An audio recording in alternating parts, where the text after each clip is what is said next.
La Ligue des Talents a repris ses droits ce week-end, mais sais-tu vraiment comment tout a commencé?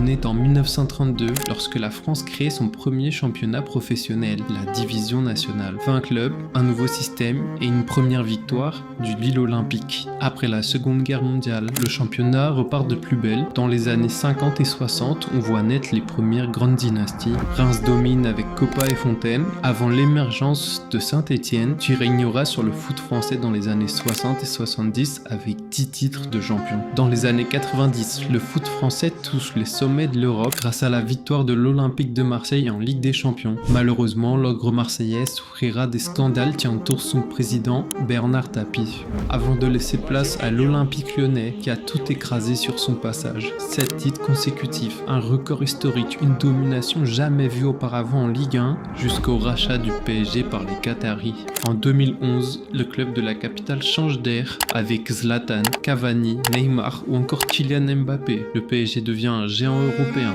et empile les trophées nationaux. Grâce à la folle saison 2024-2025 du PSG de Luis Enrique, la Ligue 1 compte désormais le champion d'Europe parmi ses rangs. Aujourd'hui, la Ligue 1 continue d'évoluer. Elle révèle toujours des talents mondiaux. De Mbappé à Zidane, en passant par Benzema, Cherki ou encore Désiré Doué. Une histoire faite de rivalité, de légende et qui n'est pas prête de s'arrêter. Et vous, c'est quoi votre plus grand souvenir de Ligue 1?